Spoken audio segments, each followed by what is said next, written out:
Hey guys, this is the last half of 1.3. This is where I left off before, and now I'm going to show you how to graph each line by converting to slope-intercept form. So sometimes there aren't nice intercepts like this, and we have to convert instead. Okay, if our intercepts are a decimal or a fraction, this is going to be the way to go.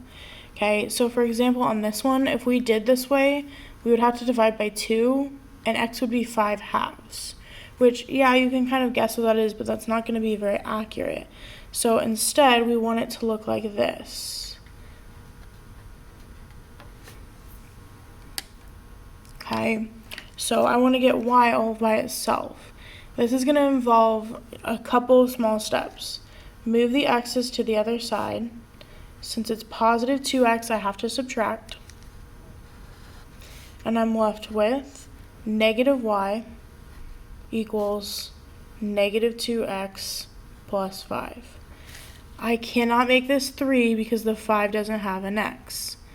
It also is very helpful to write the x part first. So I'm just kind of moving this in between the equal sign and the 5, and it has to switch signs because we do opposite operations to move things to the other side. Then you can write one of those invisible ones right here. That's really negative 1y, so I need to divide everything by negative 1.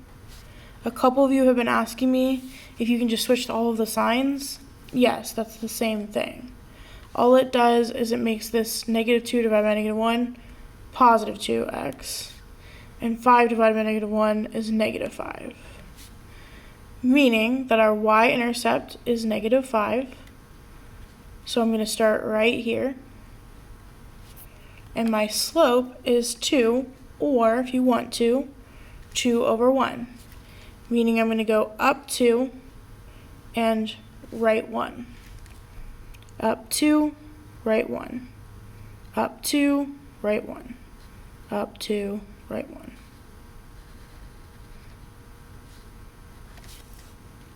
Okay? Hopefully you realize why this next one could be confusing if you tried to do the method that we did up here, and that's because it has a fraction. And also hopefully you're getting used to the fact that we want to get rid of that fraction by multiplying by something that the denominators go into. Well, there's only one denominator, it's 3, so I'm going to multiply everything by 3.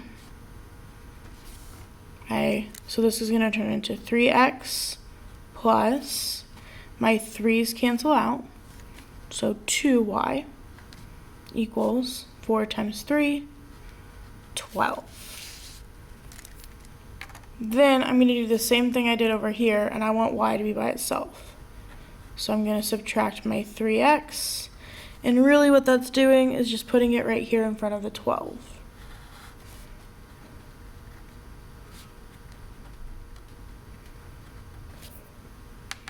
And then I'm going to divide everything by 2. So these 2's cancel out. Y equals negative 3/2 x plus 6. This means I'm going to start my y-intercept at 6. And my slope is negative 3/2, which means I'm going to go down 3, right 2.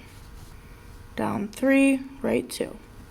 Down 3, right 2. And I do this as many times as I can until I get to the edges of my graph. And there you go.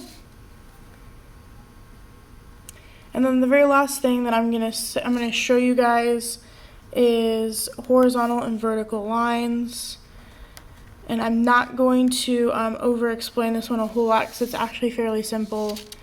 Horizontal lines, as I showed you on the front, have a slope of 0. Vertical lines have a slope that is undefined. And the equation doesn't look like a normal one. Horizontal lines are only y equals. And in this case, it's at 3.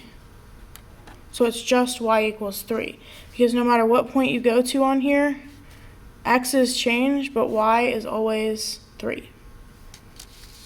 And over here, x is always negative 2, no matter where you go on this line. And there is an acronym I have to remember this by. It's called HOIVUX. And I'm going to kind of say it out loud really quick. I'm not going to write it all out right now, though. It's horizontal lines have 0. I'm going to use that. So this is like the number 0. Slope. I guess I should do that. And they're written as y equals. There we go. So horizontal, 0 slope, y equals. Vertical, undefined slope, x equals. So that's just kind of an easy way of remembering that.